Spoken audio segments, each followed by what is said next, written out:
Hey everybody, welcome back to the Board Game Specialist. I am Melanie. And I'm Carla.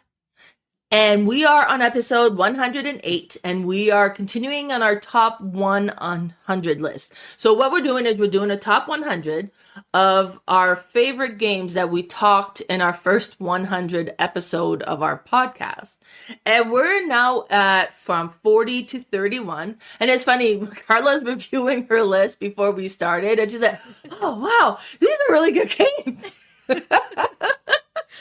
Someone picked some good ones here. Right? We did good. Oh, that was funny.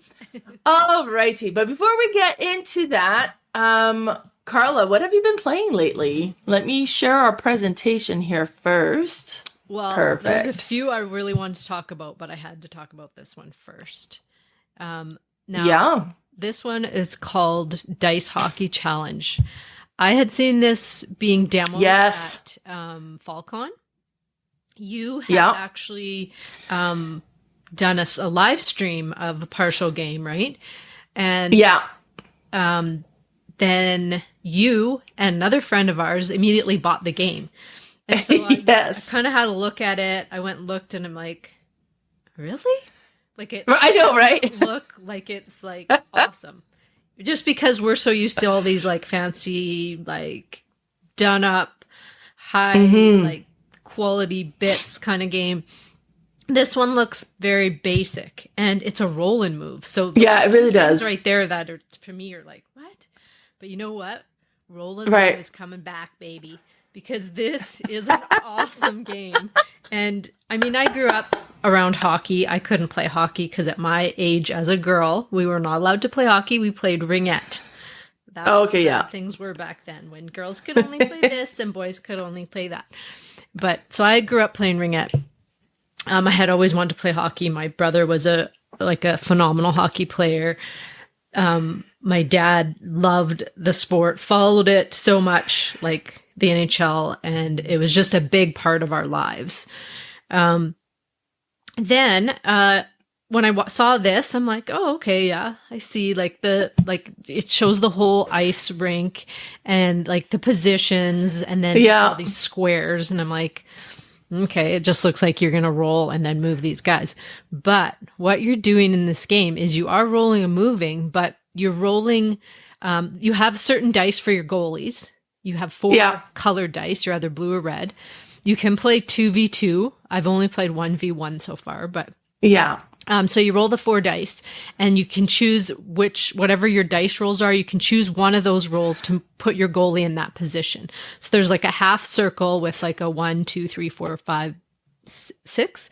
Yeah. And then you can place that in the position. Now, only a few of those spots have they all have shooting positions, or yeah, they could all have possible goal scorer shots on them. So at the beginning of the game, you're kind of just guessing because nobody's up there in a scoring position. Then you're going to roll your 2 white dice, and those are going to be what moves your forward and defenseman and centerman. Excuse me. And so whatever the pips are on the dice, say it was a 6 and a 1, you could move one team member 7. You could move one and 1 6, or you could minus them and move 6 minus 1 is 5. So you could move one person 5. That's right. Now, if you're watching, you can see that there's different colored squares. So there's mostly white, but there's some yellow, orange, and green. Now the orange ones are when you get into scoring position. So when you end up there, then on your next turn, you can attempt to score. Now, if you land on a green, you're going to pull your team, or your other team is going to pull a card for you and read it to you. And they can just be a whole random, you could get a penalty, you could get a minor, you could get a major, you could get do some really good back checking and then get another turn. You could actually just get a penalty shot because somebody like literally tripped you on your way to the net. You can get all kinds of things there. So it can be bad or good. Yeah. But you can only get one of those per turn, even if you had 2 players on the green, unless it was the last turn of the period, because there is 3 periods in this game. Then if you can manage it, you can get as many as possible. You could get 2, and then if one lets you move another one into another position, you can get another one. You can also pull your goalie the last turn of the period, and the whole third period. You can do that as well.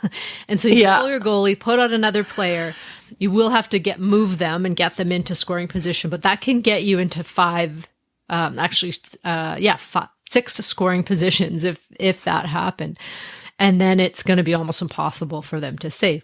So now once you do have a turn where you are in scoring position and you shoot, the other opposing team will roll their goalie dice, unless their goalie or defenseman or another player is already in front of that person. Yeah, because they can block. Not. Yeah, it's blocked then. But if they are not, they can roll and have a chance to save it. So if you're in scoring position 3, say, they can roll their dice, and if they happen to roll a 3, they've saved it. If they have not, you've scored.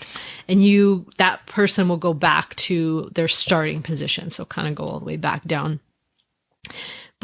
And it might not even sound like much how I describe it, but it sure gives you a feel. You get involved, like you. Oh, yeah.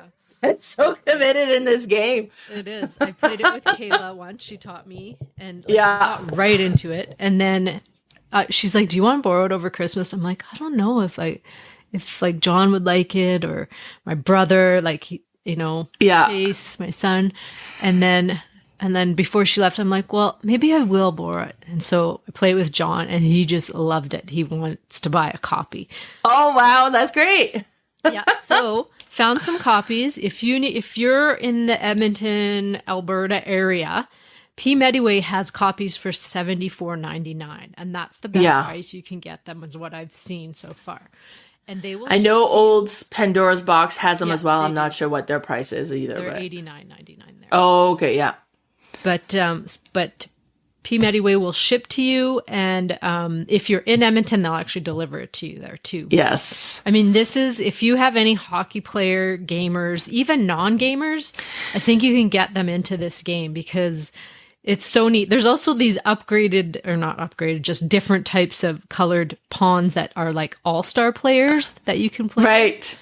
And they will, when you roll, they always move double. And they can pass and stuff and do all these kind of things. And it's just so awesome, and how you get into this game. And it's like one of those race games where it gets my heart, going. Because if it's a tied game, you're like, oh, I got to do this. Like, oh no, they've got 3 shooting on me. I need to get my defenseman back, but I wanted to move them up to, take a shot. And it's just, it's just awesome. Like I am so impressed with this game. I really wish they had done some more graphics on the board, which would have drawn more people in. I think a lot, because there's a lot of hockey fans in Canada, of course, here. Honestly, yeah. But I really think it would have done a lot better if they would have added some graphics to it. But it totally does make sense why they did what they did.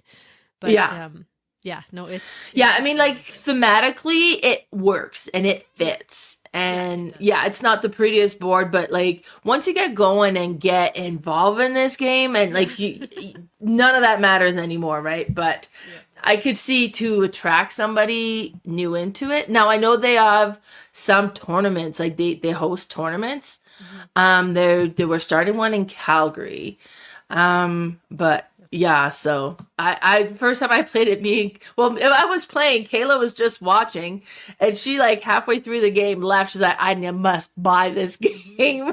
So it was insane how involved and committed we got to this game just playing it that one time. Like it drew us in. Oh, I know. It's really good. But yeah, it's not a looker. The cover of the box is actually quite beautiful. Yes, I do like the look of the box. I'll bring it back up. Yeah. It's if you see this one, you pick it up if you are a hockey fan, or you just like sports board games at all, because there's not a lot of great ones out there, sports board games, and this one is awesome. They did a great job with it for sure. Yeah. What about great pick. I'm glad you liked it. All right. What did I play lately? And I forget what I put on the list. So, Harmonies. Yeah. So I recently got a copy of this. Now, this is a game that you see posted everywhere. Everybody's been playing it for a while. And I was like, okay, well, is it gonna be that good? Like, I don't know. We'll try it. So me and Lee played it. It's so good. Oh my God, it's good. And it has like a Cascadia feel to it, but it's so much more involved than Cascadia is, right? Like, because you get, it's like Azul and Cascadia, or yeah, because you have like these wooden tokens that you need to place on your map. And you have like 5 different spots, and you got to pick the 3 tokens that you want to take. But you got to be careful because you're trying to create these with your tokens. You're trying to create these patterns, and sometimes you're trying to create so that there's like levels, right? You've got 2 tokens on top of each other, or 3 tokens on top of each other. So you want to pick, like, okay, well, I need water, so I'll take, but that gives me like wood, and I don't need wood yet. Like, that's just gonna clutter my board, or so it's kind of got some interesting choices that happen that way. And then they get replaced afterwards. And then you put these tokens onto your map, and you're trying to match different patterns because you have all these cards that comes up that have like different animals that requires a different environment in order to be able to put them on your board. And then so you'll take a card, and you can put up to 3 most of the time. I think sometimes it's 2, and you'll have little cubes that shows, okay, so you can put this up to 3. These are the patterns it needs. One was like 2 rocky pattern or tokens next to a water one.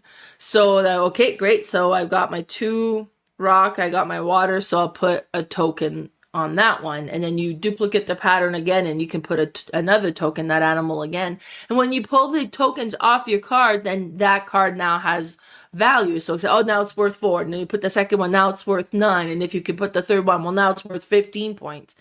So you're trying to do that because that's going to give you points. Now, once you have a cube, you can't put anything else on that location. Like, you couldn't put another animal, so you can't. And then on the pattern, it shows you where you got to put the animal. But if I was using part of it, but the animal would go like on the rock instead, then I could still use that water in my pattern.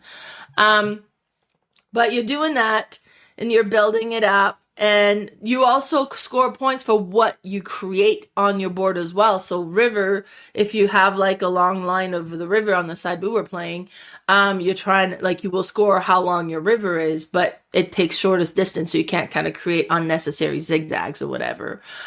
Same with your mountains. Depending on how tall your mountains are, then that's going to score you points. And there's different things that will score points as well that you want to kind of keep in mind also. Those tends to be the game where I get so concentrated on one aspect, I forget about another. And I was like, oh yeah, patterns, huh? Well, too bad for that. But I was so impressed with this game. First of all, it looks stunning. Like, it's a stunning looking game. It's such satisfying components, and it was just so fun and puzzly. Super impressed with Harmonies. You have played this one, right? Yes, I have. And I played it. The first time I played it, I loved it. And then I played it a couple times, and I didn't really like it. I don't know what it was. Really? So I actually culled it. And so then... Oh, did you really? I did, yeah. And then Adrian from Board Game Barbecue, we've been playing on BGA. And he's like, oh, well, and then he had mentioned a list of games that he, like, knew well and could play on there. And he listed that one. And I'm like, okay, let's play it on there. And I actually really like it on there. I don't know what it was that turned me off of it, but... yeah, I'm not even sure. I can't even remember now what it was, but I do like it. Maybe it was like too hard for me at the beginning, but the first time I really liked it. So I don't know what clicked and just was like, no, I'm culling. What unclicked there for a while, and doesn't happen to me a lot at all. No, games like this, like, Yeah, this you'd think would be like your style. Like, that's totally my style. Yeah, when I sold it even to the lady at FalCon, she's like, "I'm surprised you didn't like it." I'm like, "Yeah, I know, me too." But no, I did try it again. I don't know that I would buy it again because I enjoy playing it on there. Right. Maybe part of it could have been like my copy. The boards and the cards were all like not folded, but they were warping, so they wouldn't be flat. That would deter. I could see that. Yeah, and I think Ashley had a copy and hers did the same thing. So I don't know if it was like a first printing. And I was just like, this just looks so cheap. Like nothing lays flat. The cards are like kind of warped. So that could have been part of it for me. I like to have things flat and smooth on the table. So, but I don't know. I don't actually remember because it was in August when that happened. But no, I do like it. And it's a very clever game and definitely ramped up Cascadia for sure. Yeah. No, I quite enjoy my first play of it. So we'll have to play it again, see if I continue loving it. Yeah. Or if I fall out of love with it just like Carla. Well, it has I don't see it happening because I was so impressed with it, but we'll see. Yeah. All right. Well, we will be getting into our top 100 list. So as I mentioned, we're doing 40 to 31. And as Carla noticed, these are getting really good. So, Carla, we're going to start with you. What was your number 40? Well, I have 3 brand new games on my list. This first one is one of my new ones. And new, I'm saying new to me this year. And I believe they probably are 2024 games. Maybe one of them might have been in 2023. But this first one is Wyrmspan. Now, this is a kind of sequel remake of Wyrmspan, which when it first came out, I was like, I don't know if I like that because I love Wyrmspan so much but I mean, I do like the dragon theme. That's really cool. But at first I was a little bit skeptical because I'm like, I don't know if I like that they did that they are trying to make something better than Wyrmspan. But this one is so interesting. It's different enough that I feel like you can own both of them because it has a huge feel of Wyrmspan because you still have the same player board where it has like 3 different in here.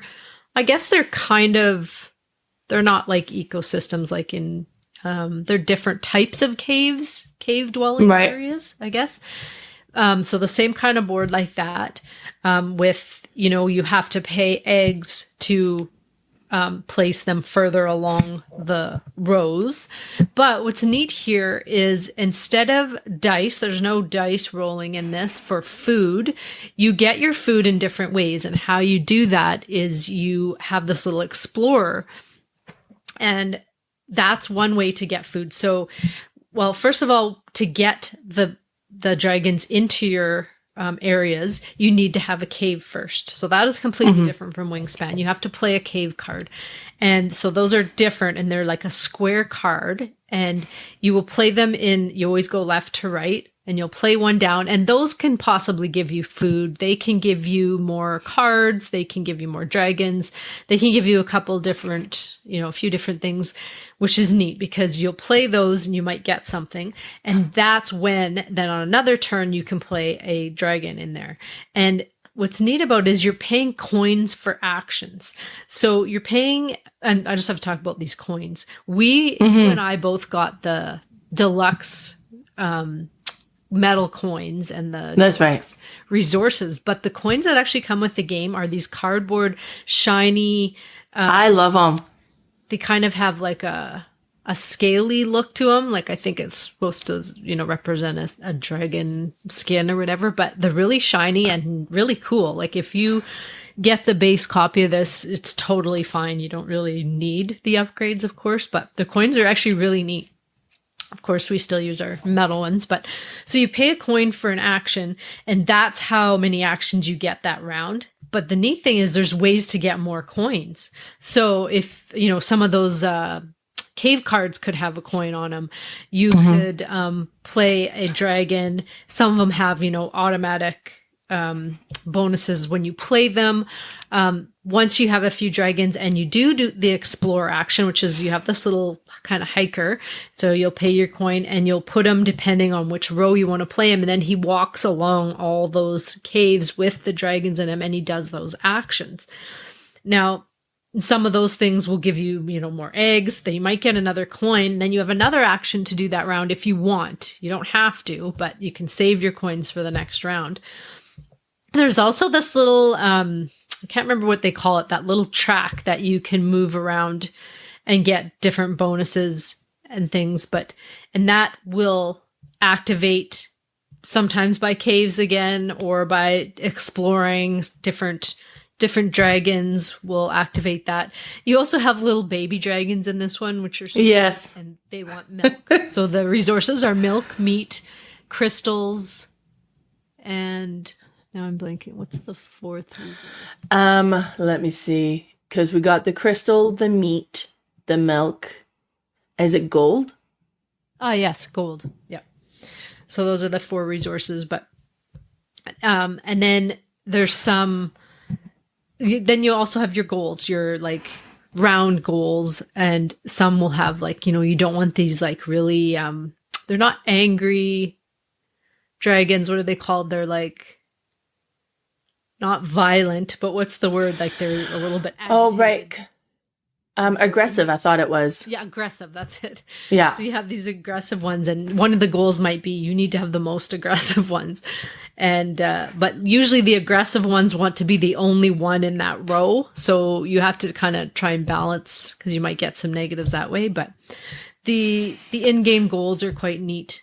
But it's just got a whole, like enough different mechanics in it that I feel like it's a completely different game. It has the base part of, the 3 rows and the columns with the eggs, and you do one action at a time, but it still feels so different to me. But I really do like it. And that's my number 40, Wyrmspan. Yeah, Wyrmspan was so, like, the artwork too is so, so pretty. Yeah. I quite enjoy this one for sure. And yeah, so it's kind of neat because if you've played Wingspan, you're pretty much ready to play Wyrmspan. It's similar enough that the learning curve is very small, but enough difference that, okay, this has a fresh feel to it. Excuse me. All right.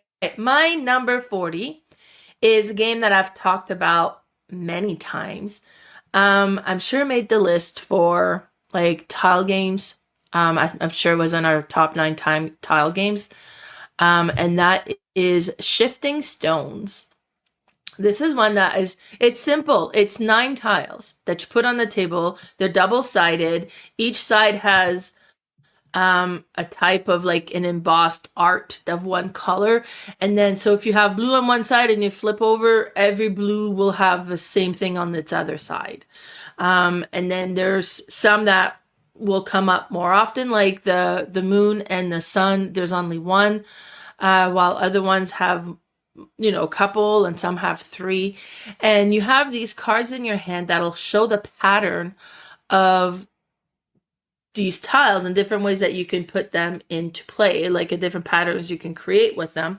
And the goal is to get the pattern of the tiles on the table to match a card that you have in your hand. And if you do that, you can put the card face up in front of you and you score the points attached to it. That could be 1 point, 2 point, 3 points. There are some 5 points, but the 5 points have very specific patterns that are a little bit more difficult to put together. So it will require like 3 tiles to be in a specific spot in the whole 3x3 grid.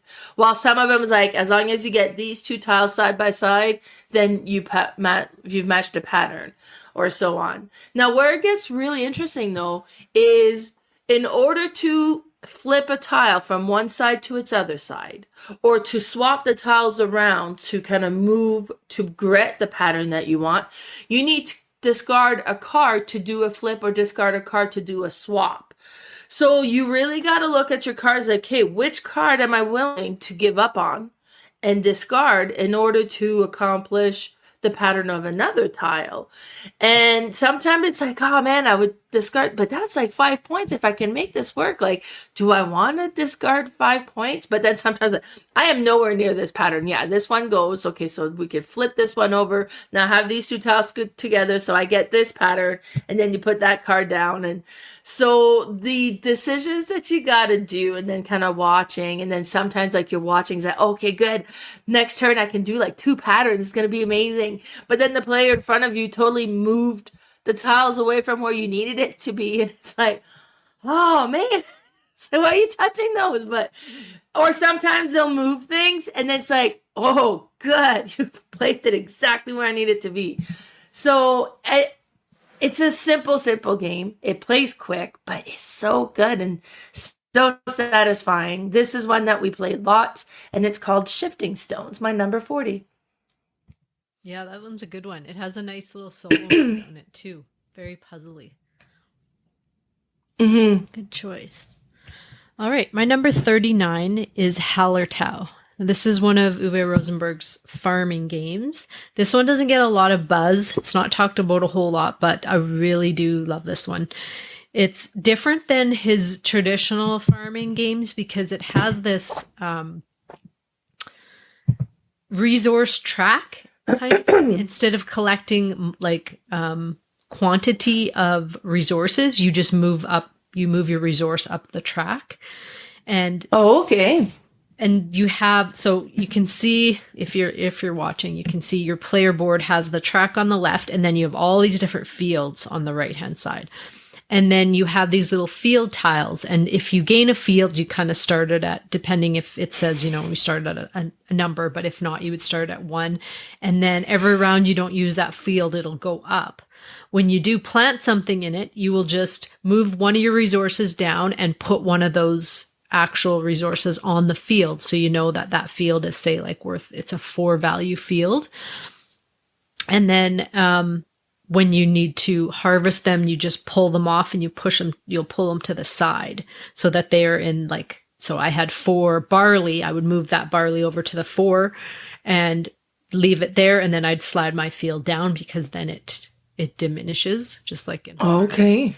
But how you do all these actions is you have this big grid in front of everyone of different actions, and it has different spots for cubes, and the cubes are your workers. And I think you start with, I don't know if it's 8 or 10, but the first spot on one of the squares is 1 cube. So if nobody's there, you go and put 1 cube down, and that is like a cheaper version of that action because you only had to place 1 worker. Now, if somebody else wants to go there, they have to go on top of you and put 2 down, and then the next one 3, and so on. Okay. They will clear off every round. Some of the quadrants will clear off, so some will be full and you won't be able to go there. But the things you're wanting to do is you're going to want to get sheep, you're going to want to get some different resources, you're going to want to plant fields, you're going to want to get, there's different cards that you can get, and there's do you have to feed your people? Nope, you don't have to. Okay.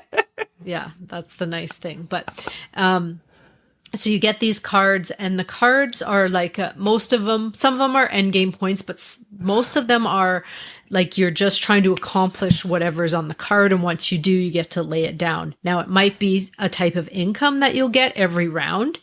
It might be just a one-time thing where you're going to get a bunch of jewelry. Now, jewelry in this is basically the wild resource, and it's quite hard to get and expensive. But once you get it, then you can use it to move up these little buildings, which I'll explain in a sec.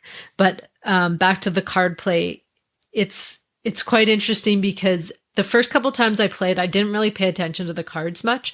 And then after I started playing it, I really started using the cards and collecting more cards that would help me get things. And sometimes you'll pick up a card and you're like, I already have that stuff. Boom, lay it down and you have all that and you get whatever is on it.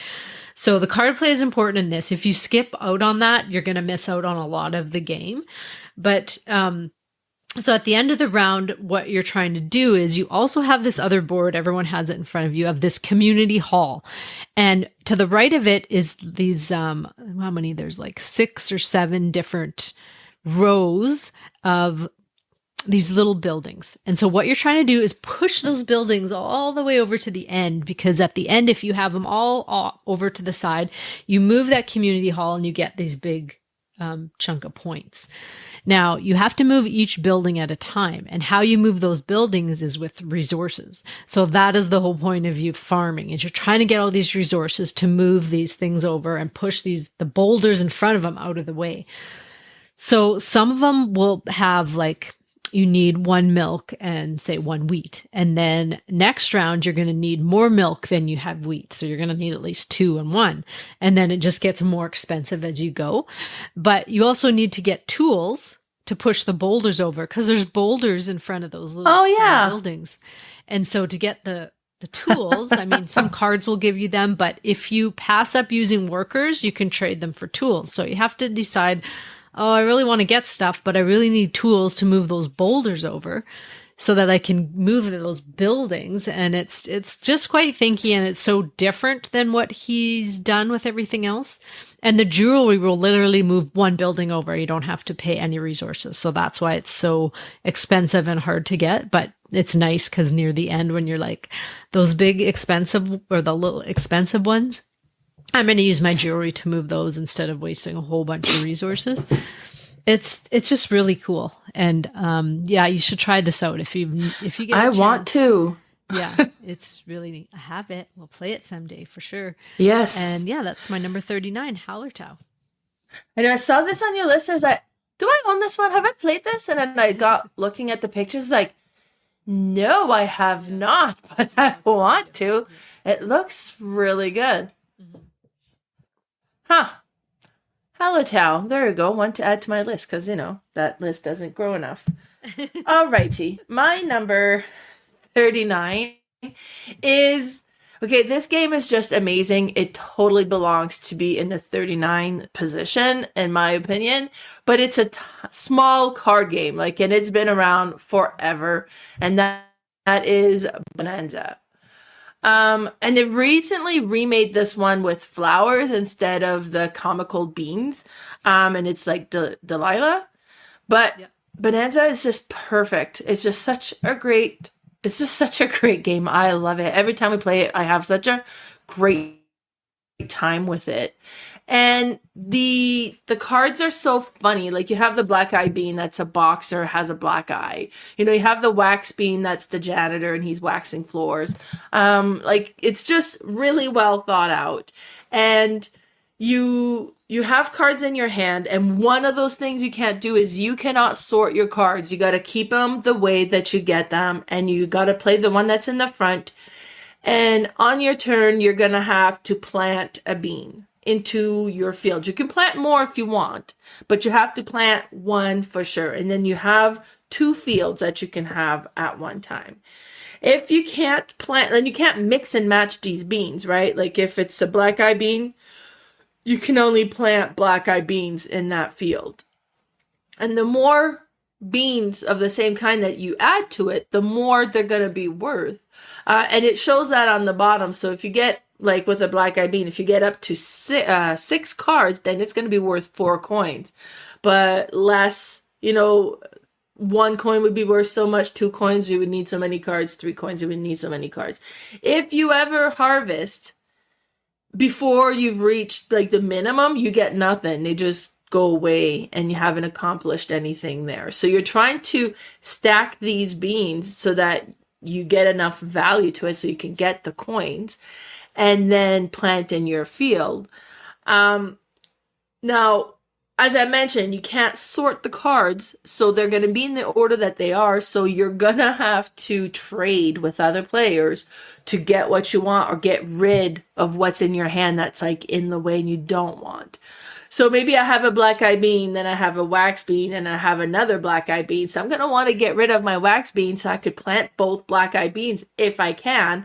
Because maybe I already have a blue bean on my field, so I want to be able to put my black eye beans down.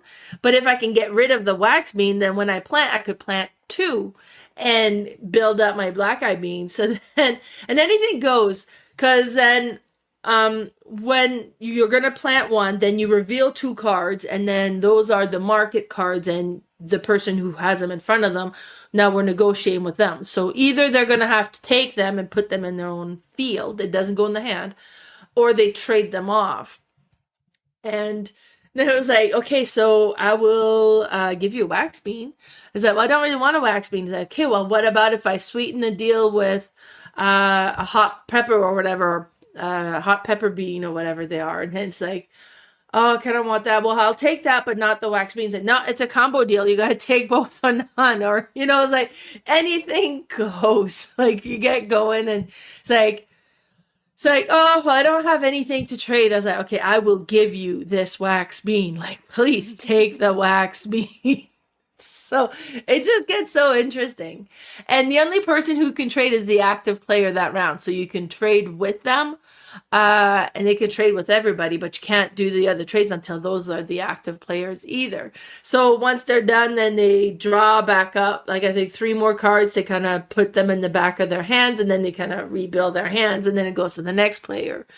And you will play through the deck 2 times, and then at the end of that, it's whoever has the most coins wins. And kind of what's interesting as well is like, okay, so I'm harvesting, I'm getting 4 coins, so you're going to take 4 of those cards and flip them on their backside, and there's a coin on there. So there's that many less beans in play now, and you want to keep that in mind, mostly with some of the more rare beans. Like the coffee bean doesn't have a whole lot in play. So if you, it's like, oh, okay, well, I'll collect cocoa beans, and I'm like, oh, wait a minute, you already harvested some cocoa beans. Do I even have enough to get to the minimum?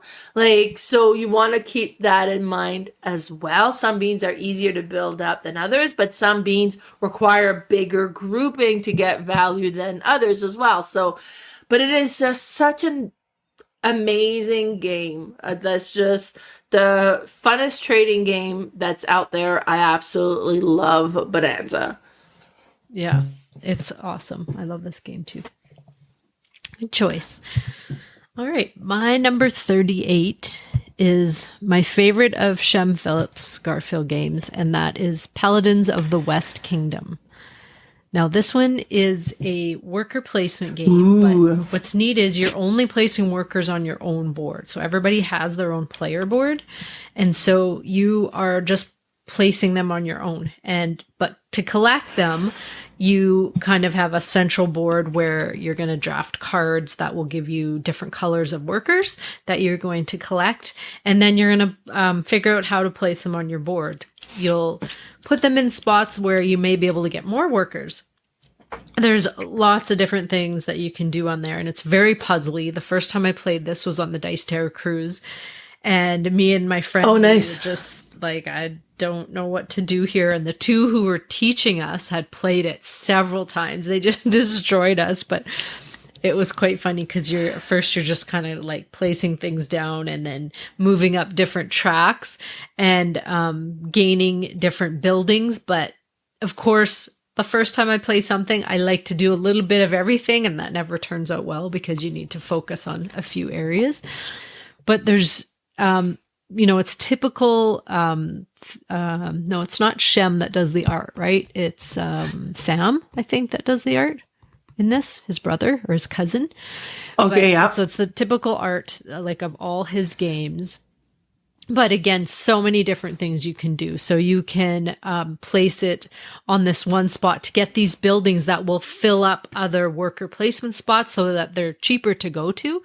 Kind of like in Orleans when you get the little tech wheels and they'll fill up the spots, and then you only need 2 people instead of 3 to go there. You can go convert people, and then you get these cards that are kind of like end game points.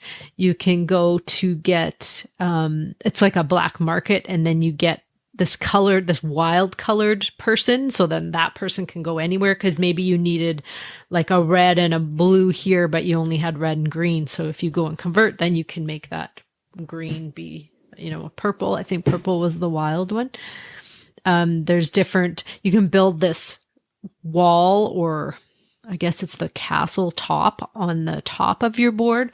And those kind of give you points. And as you build, you'll get more points at the end of the game. And they all also give you bonuses on them each. What else can you do here? There's so many different things you can do to get points. You have these, in the middle, along with like when you're drafting the worker cards, you have different goals that you can meet as well. And every round, a new one comes up. Some of them are just more worker placement spots, but there's another spot on the right-hand side of the main board there that you will use on your board. You'll go to a spot and then it lets you put out another building up there. And those are not like an area control, but more of a first come, first serve. And when you Okay. fill those up, you get more bonus things. So it's just like one of those like really cool combo-y games, but the neat part of it is the worker placement on your own. So you're figuring out your own puzzle, but you're still trying to, race to some of the goals. You're trying to you're trying to take some of the good spots for the bonuses on the central player board, but it's just so really, really neat. Now, the thing is, I had bought the expansion and that probably added like 45 minutes to the game. Oh my. So which it's good. It's really good, but it makes me not pull it out as much, which I should just stick with the base game maybe for this one, because when an expansion adds that much to a game where I'm thinking, oh, we have an hour and a half, I won't even think of that game anymore, because now that is a 2.5, almost hour game. So, sometimes expansions are great, but sometimes, they're good, but they add too much to the game almost. This is one of them. I don't know if I would recommend the expansion unless you are a hardcore lover of this game, but the base game is just phenomenal as it is. And that's my number 38, Paladins of the West Kingdom. Very nice. You have this one? Yeah, actually, I have the whole West Kingdom series. I haven't played the third one yet. I have played this one once, but I have my own copy now, so I want to get it played again. Yeah. I want to have like a West Kingdom day. Well, and then they have the triology thing where it's like I have that connector box where you kind of do like a tournament of like you play all three, and then there's like a final winner. I forget what it's called. Oh, fun! And I think this is my favorite series of his so far. I know people love the South. I like it, but I don't know if I love all those South. Yeah, I've only played one of the South, and so far the West series, I've only played one of the North, but I love the North as well, though. Yeah, the North has some good ones too. I find the North and the West are the more streamlined games. They get a little bit more complicated. The South I found was like definitely ramped up the complexity of the game, and it was good. It was interesting, but it was definitely more involved. Yeah, I guess the one that I had played, but yeah, exactly. But yeah, nice, great pick. All right, my number 38 is a game that has made my list many, many times. This is a family favorite. This is one that Patrick will request many times. I don't know. There's something about this game they absolutely love. And I have played this one with you now. And this is Happy Pigs. And to look at it, it looks like, oh, it's going to be a cutesy little kitty game. But it's actually pretty involved because it's interesting. Like your pigs, and you're running a pig farm, basically. So you're going to be acquiring pigs. You got to put them in your field, and you can raise them to grow them and make them bigger, and then you can sell them for money. But what's interesting is like the price of the pigs are mostly fairly set. So a piglet and a small pig and a big pig and then another like extra large pig or whatever, they kind of have that same price. So it wouldn't really be beneficial to just buy a bunch of big pigs because they're worth more, because they're going to cost more. And the whole idea here is this is an economic game. You're trying to get the most money. So it makes more sense to get pigs, breed them, raise them, and then sell them for the profit. And maybe that's why my kids like it so much, because they grew up on a farm where we were raising cattle. And that has a familiarity to them. But it is so interesting. And then you got to make sure that your pigs are vaccinated before you go over the winter season, because if they're not vaccinated, they'll die. And you got to make sure you have enough room in the field for the pigs that you put in, because if you don't have the room, you can't bring a new pig in. But where this game gets really interested is each round we'll flip a card and it'll go through the season. So it starts with spring, summer, fall, winter, and so on. And you go through 3 years of this. I think there'll be 3 sets of seasons you'll go through. And on the card, they'll have like a special thing that happens during that one season. But then it also indicates and it shows how many of each action is available. And the action that you can do is you can purchase from the market. You can sell the pigs. You can feed your pigs. And when you feed your pigs, they grow one size bigger, or you can breed your pigs. But as I mentioned, each card has a limited amount of those actions. So everybody will take a tile, pick the actions they want to do, and then they reveal. So if 3 people picked feeding the pig, then those 3 peoples are going to have to share the amount of feed available. So if it was 9, they would each get to do 3 feeds. And they'd be like, oh man, I was hoping to feed them all. So that definitely will happen. And then, if the other person picked going to the market and purchasing stuff, it's like, oh great, well I get all 7 purchase power because I'm the only one doing that. And you could those are different items that you can purchase. Now you can purchase pigs if you want. You can purchase more fields. You can purchase vaccines. You can purchase food supplement that makes it when you grow them, when you feed them, they grow 2 sides instead of just 1. And you can purchase like amulets that when you breed your pig, the pig that is come to life is a 1 size bigger. But this is just such an interesting game, and we play it so many times, and maybe with a farming background, that's why my kids like it so much. My friend who's also, they run a farm, her kids love this as well. And the art is super cool too, right? Like you all get these, square shaped, almost Minecraft looking pigs. And then if they're vaccinated, you flip them over and then they have a little Band-Aid on them to show that they've been vaccinated. It's just a great looking game. It's a lot of fun, and we enjoy this one and play it so regularly. So that is my number 38, Happy Pigs. Yeah, this one's so good. It's the quickest economic game I can think of that still feels so crunchy. Mm-hmm. I can play in, I think we can play this in under 40 minutes. You could, honestly, yeah. For sure. The 2 of us. Maybe a higher player count would be more, but when you know what you're doing, it can be pretty fast. Yeah, awesome. Mm-hmm. All right. My number 37 is another Uwe Rosenberg. This is another farming game I like just a little bit more than Hallertau, and that's Caverna. So this one, I used to go back and forth between Caverna and Agricola, but I do prefer Caverna. Caverna is the sequel to Agricola, so you are farming and planting and sowing and breeding animals, growing farms. But the difference between this one and Agricola is you're also mining and growing your tunnel, building dwellings for your dwarves. And so you have 2 sides of your board instead of just a farm. You have a farm and then cave. And so you can do 2 different things in this. And there's so many worker placement spots. It's a little bit easier to feed your people. You still have to feed them. But you can feed them with a few more things, and there's more spots to go to kind of get food.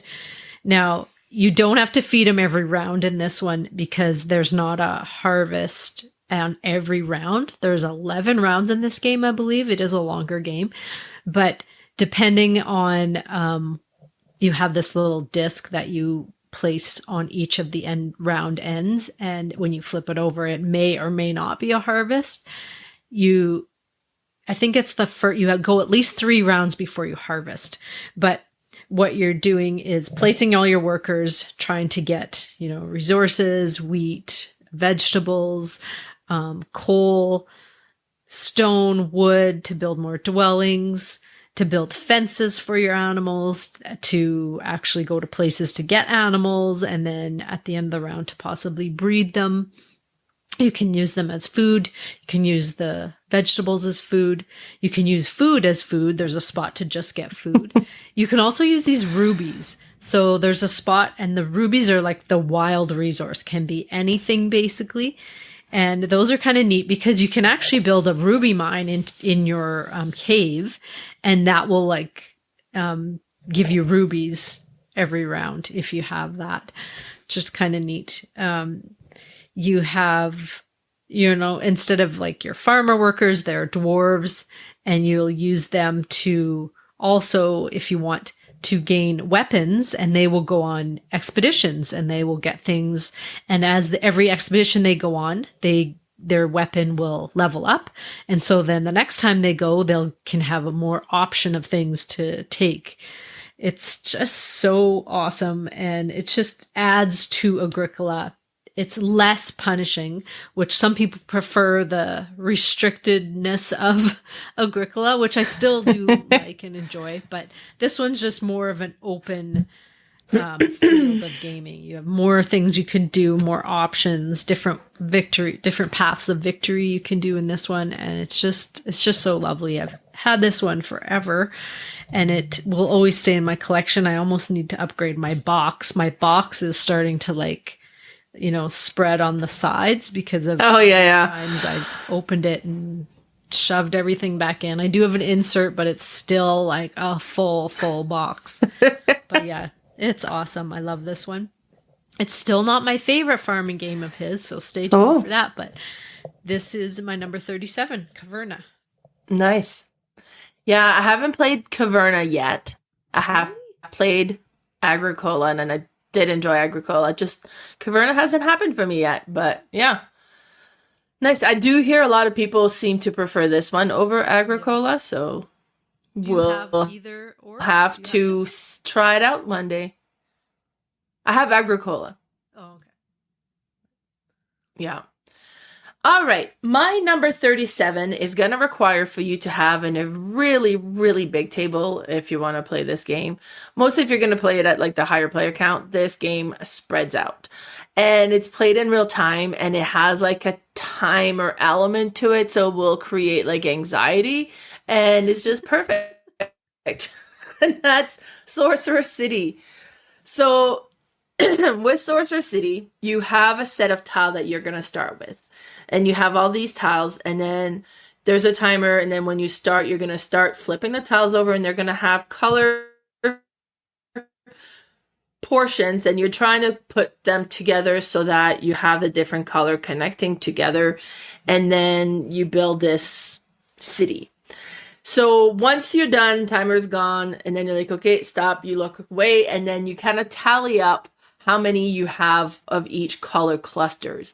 And then you're going to move that up on your track, like your largest cluster or whatever. So you're trying to generate as large a cluster as you can. Some will have like, they'll score if, depending on where tiles are placed and different things like that as well. So you get those. But then each round, you're going to get new tiles added. So you'll have like a tile that you'll purchase, and then you'll have a tile that is forced onto you, and those ones can like get like monsters, I guess, you're adding to your city, and then and you don't know when they're gonna come up, and then you flip it over and say, oh great, and either it makes you remove some things, or makes you cover something, or makes you block something, and then it's like, oh no, and then like, where do you put it, and then and you keep going and keep playing, and then it gets.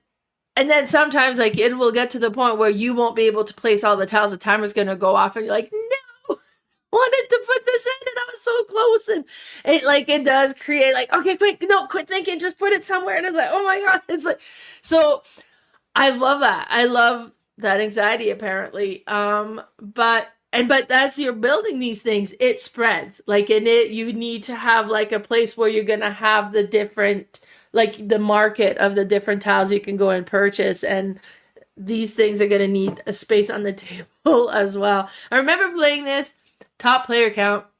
We had my table. My table goes from like rectangle, and you can open up to a big square. So we had it opened up at a big square, and we had a bunch of dinner tables, little dinner tables around the table, and we're using the counter for the market. Like it was just using so much space. Yeah. People. Yeah, exactly. Like this, it does require a lot of table space. And I think this game is amazing. It's so good. That's the biggest hurdle. Will you have the space to play it? So that probably what makes it the hardest to get to the table, probably. But I mean, I've seen this game now at Liquidation Store, so it's $9. An easy one. It's an easy one, and then it's so worth it. It is so worth it. I did not spend $9. I spent quite a bit more. And it was still worth it then, right? So I really enjoy this game, and I like how it ramps up as you kind of go along, and it like you get all these extra things that get added, and it's like, oh my God, what's going on? It's so good. I really enjoy this one. I think this probably made my top 9 tile games when we were talking about tile games. I don't know if we did a real-time game, because that probably would have made that list as well. So we might have to do that.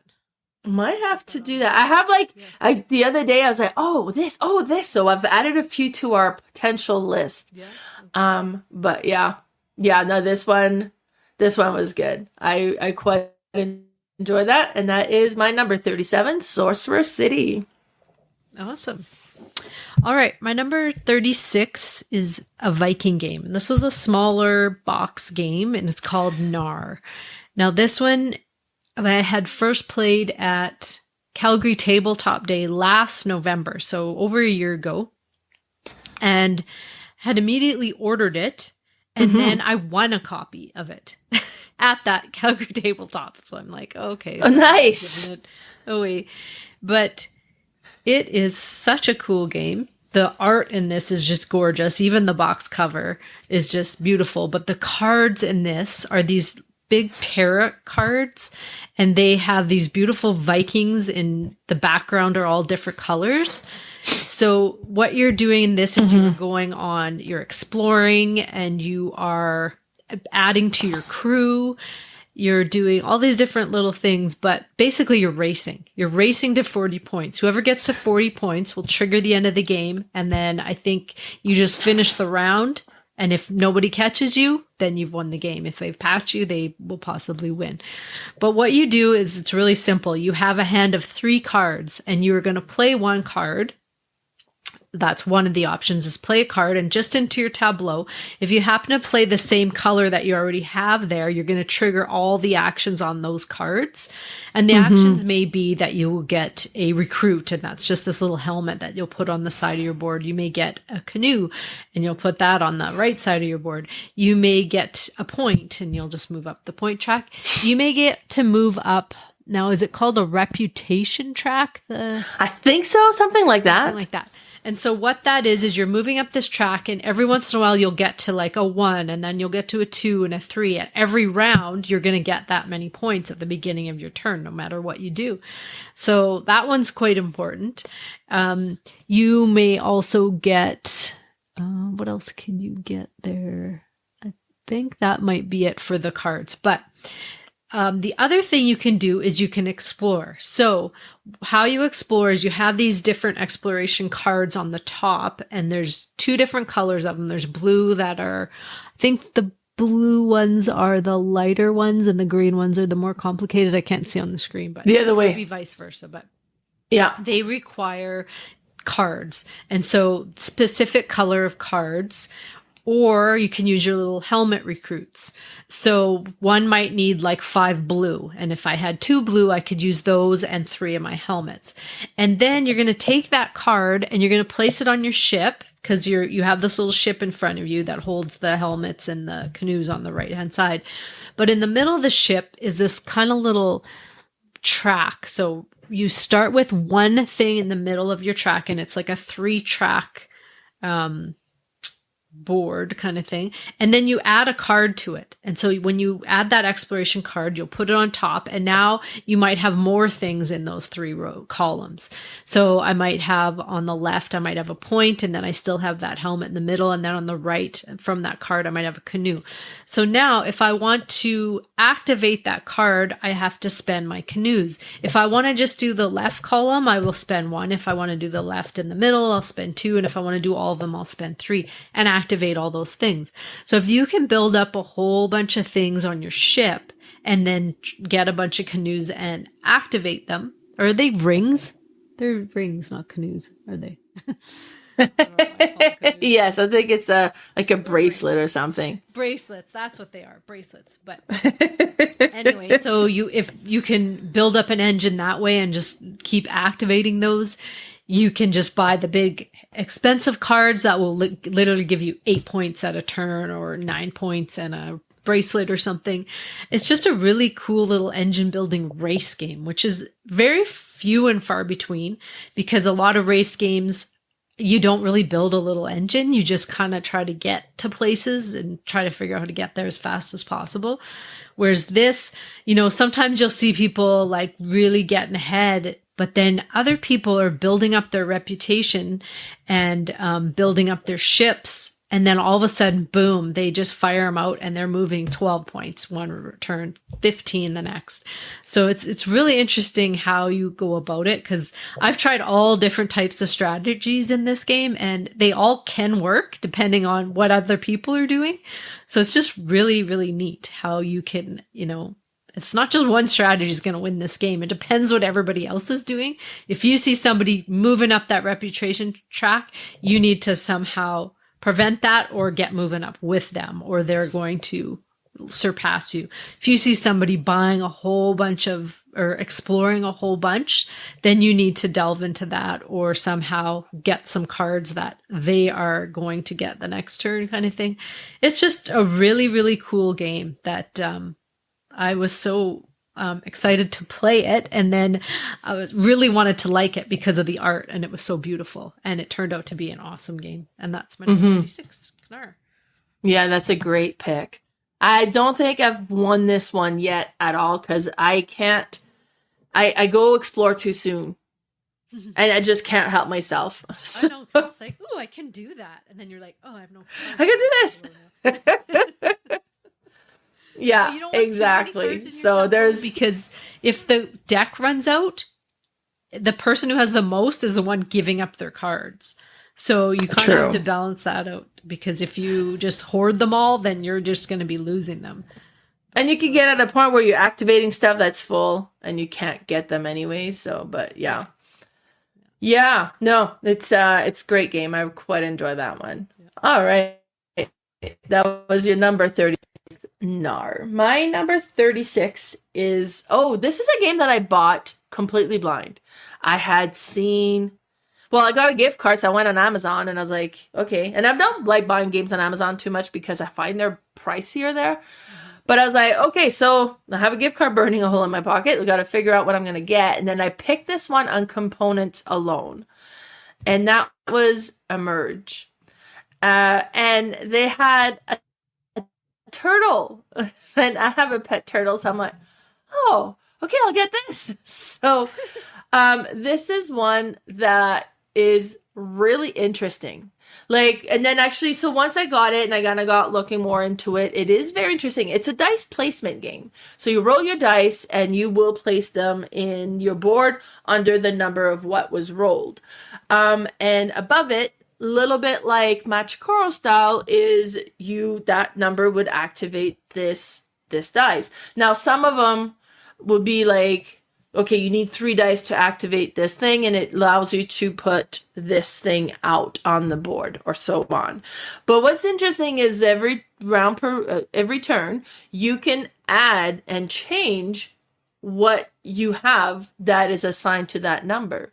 And you could have multiple of the same item show up because, okay, I really need to place islands, so I'm going to add more island placement action on here. So hopefully I'm able to activate this with, multiple numbers that might happen. So, and then you can kind of change the action that can be activated by the different numbers as well. Now, what's really interesting with this too is so you go up the board, but you place these islands, and you would start with the 1 level, and then you can add a second one, and they kind of stack up, and then it gets bigger and bigger. And then once you have started building your island, you can put things on that island. You can put trees, you can put the different animals, but you have to put the animals in a certain order. And I think you have to put a crab before you can put a turtle, before you can put a seal. And then you can have seagull goes on that island as well. And then at the end of the game, what's going to happen is you're going to multiply the level of your island by the items onto that particular island. So you're trying to get it as as a high an island as you can with as much stuff on it as you can, because you're going to get a better score because it multiplies with each other. And then you're going to score each island that you have. It is just, I don't know, like it has some mechanism that obviously, as I mentioned, I've recognized in other games, but it felt like a unique, and the components are so cool, and you have to build your island and you're cluttering them with all this stuff, like, and you can physically see what's going on your islands. It's just a very neat game. Plus, I like the color of the dice. Like, they're not just like the primary colors, they're more earthy toned type of colors, and it's kind of neat to see that. But I really enjoy this game. This was a happy, okay, let's pick something random that worked out for me. Now, I think you have my copy right now. You borrowed it, right? No, I haven't, but I would like to. No. Who did you lend it to? Not me. No, it wasn't. I thought you asked to borrow it last time. I might have asked, but I didn't end up. Oh, you didn't take it, so it might still be here. Oh, okay. Yeah, no, it looks gorgeous and like so earthy and clean. I really yes. This one. It is one, like the board. Every time I take a picture of this game, it's hard because the board is so long and narrow that you can't fit it all in. So you do need like a nice long table, because this is gonna take a lot of space across your table. So this isn't like a round table game. But no, it is so good. It's so interesting. Plus you get the tiles that'll give you different abilities that you can activate and things. So great game. I quite enjoy this one. Awesome. Yeah, I want to try that one for sure. Mm-hmm. All right. My number 35, I picked one of the games of this series, and it could have been any of them, but I picked Yokohama Duel. Now, I also have Yokohama, which I love as well. I picked Duel because it's quite a bit easier to get to the table, and it takes less time to play. It's the exact same feel of the game, but plays a little bit differently because you use cards instead of actual meeples as workers. So what you're doing in Yokohama Duel is the same as you do in the main game. You are traveling around these different buildings that are on the board and trying to collect resources and build buildings and gather more workforce. You usually have to pay for those. You are donating to the church for points, basically endgame points. You are also going to the shipping yard, I think it's called, and delivering these crates that'll give you big endgame points. But in Yokohama Duel, you have cards. And so it's neat because you have a card that is like a 1 value, a 2 value, a 3 value, 4, and so on. And you play them down. And when you play them on a building, that might only give you a 1 value power. So you look on the building and it'll say like 1 value gives you nothing. But if you had 2, it'll give you something else. Well, you also have these cards that can add to it. I think you start with 1 extra power kind of thing. So I could add to that. So I do have 2. I can get 1 fish now or whatever. And you have to play them in order. So you have to always go low to high. Now, there's different things. You can get cards that will let you play out of order. You can't ever go on a spot that the other person is on because it's a duel. The board is just beautiful because it just laid out, obviously in front of the two of you, but it's laid out perfectly so that you can both see the buildings clearly. There's spots for the power-up cards, so you can get those as well, which will let you add more power to the cards. At the end of each round, you can level up one of your cards. So like the 1, you can move to a 2, or the 4, you can move to a 5. And so you have to kind of figure out there, like, do I just want to ramp up my big ones and then keep my little ones? Or do I ramp up the little ones because I can't really get anything with those? It's just such a clever game that they've made out of the big game, which I love as well. But it's just awesome. And the neat thing is I bought this at Gobfest. This is one of the, that Globfest market. I always walk that way with some sort of gem. I think I paid $20 for this, and I thought, oh my God, it's probably not the deluxe copy. and I open it up. It's the deluxe copy. Like the deluxe copy is, I think, like a $60 to $80 game, and you can't get it. It's always out of stock. Like it rarely comes back in stock, but it just, again, I just lucked out and got this for, maybe it was 30, but I think it was closer to 20 or 25. And it had all the deluxe thing, like the wooden bits, the metal coins and everything that you could use for the big game. And so you don't need to upgrade the big game if you have it, but it is just awesome. And I do love this. And everyone I've played it with really likes it too. And that's my number 35, Yokohama Duel, but could be Yokohama in there as well. I just chose this one for my pick. Nice. Yeah, I haven't played Yokohama, but looking at it, I want to. Very, very nice. Great pick. All right, my number 35. Basically, this game is Dominion, but instead of playing with cards, you're playing with dice. And that's Quarriors. And the first time I played it, I was so impressed with this style of game because it's a bag building game, right? Like you get the dice, you put them in bags, and you're playing, and you're going to be using those dice that you roll to purchase new dice. And the way that it works, so you have your starting dice. Everybody has the same starting dice. Like in Dominion, you have your same starting hand. Then you have all these different dice that are available to purchase this round. Now, it will change because you can have dice that'll have like different cards associated with it. That changes a little bit the ability of what they can do. But then there's a bunch of different dice that you can bring in as well, right? Just like Dominion, you would select the cards that are in play that round. It'll change up. And then you're going to roll the dice. They're going to be in your bag. You're going to pull 5 out, and then you're going to roll those 5 dice. Now, if you get that little teardrop thing, those are quiddity, and that is your purchasing power. So this is how you're going to be able to purchase more dice. And then you'll have some that'll have like combat and defense points on them, and those are your warrior dice. And what's going to happen with your warrior dice, you're going to put them kind of out front, and they're kind of in battle. Now, if you ever end up battling, you'll battle the dice kind of that on either side of you. If you take a hit, then that dice is, kind of defeated, and it goes back in the discard pile.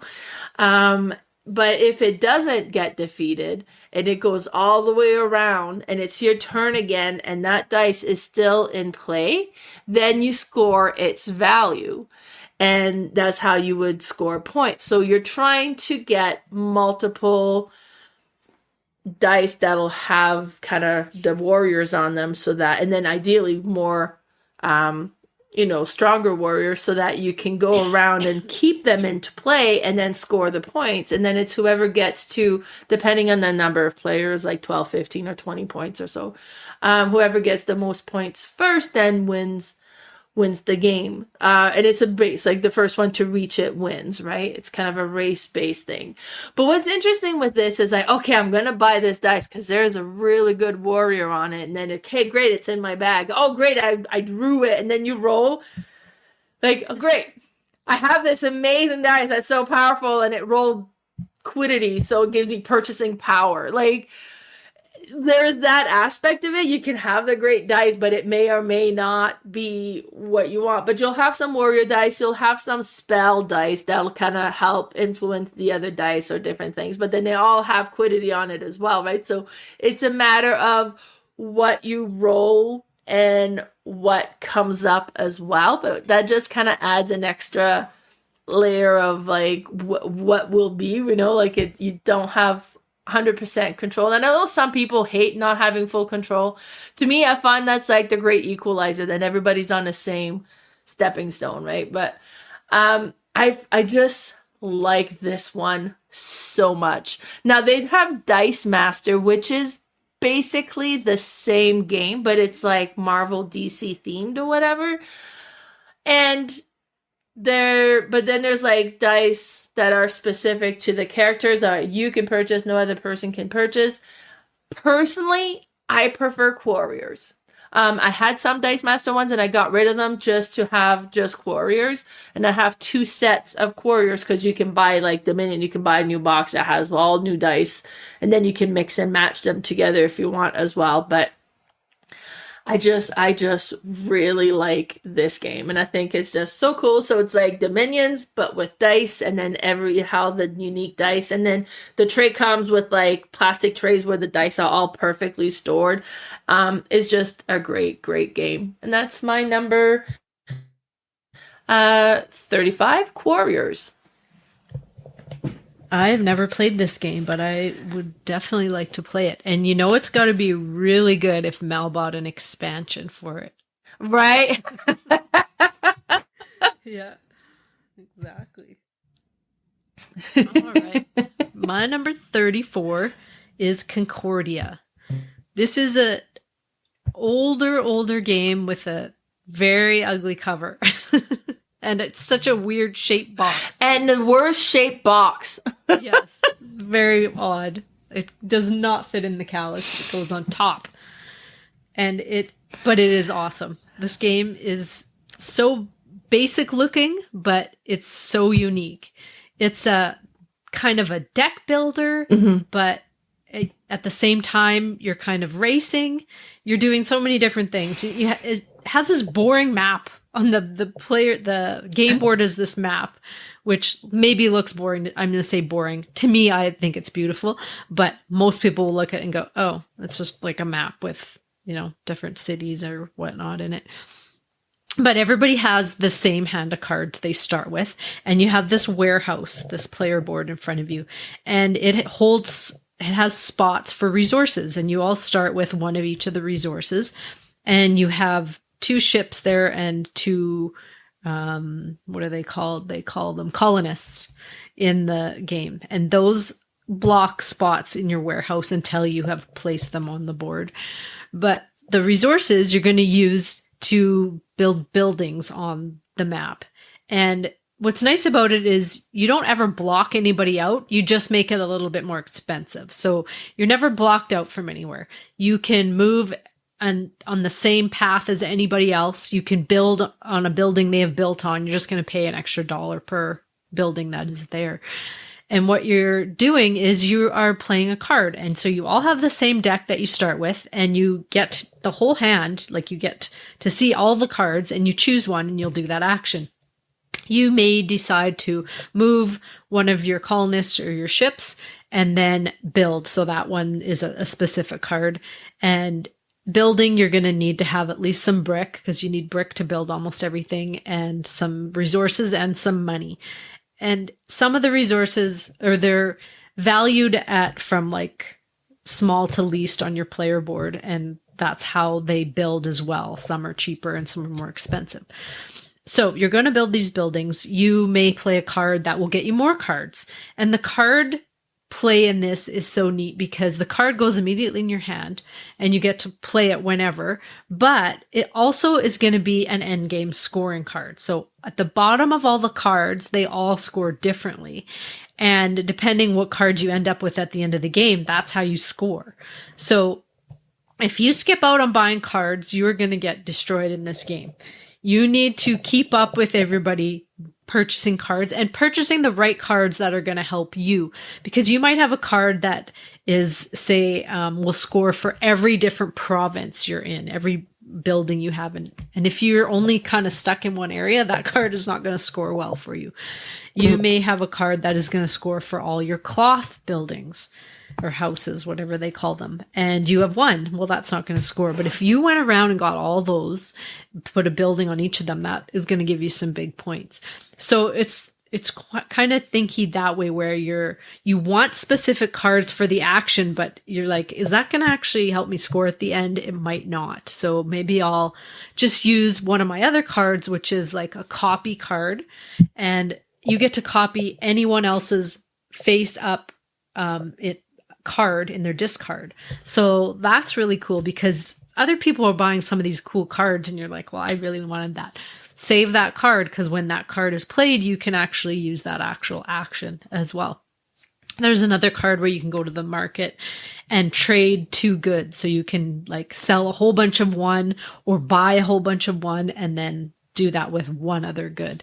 And that's kind of neat because it restricts you from, selling everything or buying a whole bunch of stuff.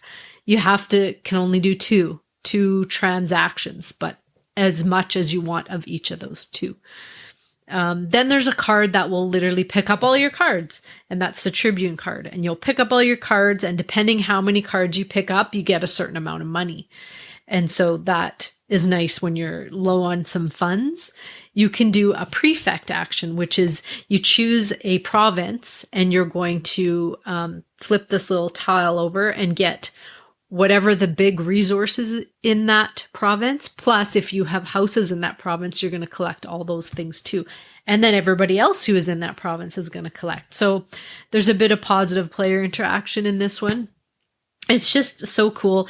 There's a couple expansions and they're all really good. There's one that makes it a team play game where it's like a 2v2 or a 3v3, or maybe it's 2v2v2. I don't know if it goes to 6, but it's really neat too. I've tried it and I really liked it. There's a solo Solitaria version of this game, which is phenomenal.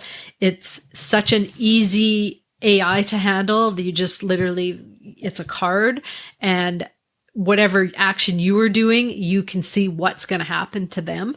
So it's really simple. You can play it cooperatively against that AI. You can play it competitively and add that AI into it.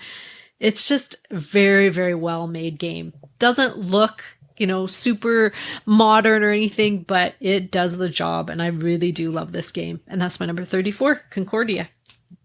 Yeah, Concordia is amazing. It's one that I resist buying just because of the shape of the box. It bugged me that it didn't fit my Calyx. Right? And I was like, oh, then no, I'm not buying it. But I picked it up and I put it back, picked it up and put it back. And I did end up buying it secondhand. And then we played it the first time there at Bernie's house. And then I was like, oh, I think it's the action selection is so interesting.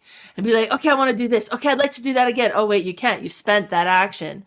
You got to bring it back. So it's too soon to bring it back. What else should I do? It's just interesting. Great pick. All right, my number 34 is a cooperative deck building game with the twist. You don't shuffle the cards ever. So that is Aeon's End. So with Aeon's End, and it's like you against the game, and you got different bad guys you can pick from, right? And then also the cards that are going to be available to purchase is going to change from the game to game as well. But you'll be, you have your starting cards, you'll play them, you'll purchase new cards, and you can do, there'll be neat combos you can activate with this one, right? So be like, hey, so if you have 2 of these cards at the same time in play, then you get to vamp up your action of what you can do.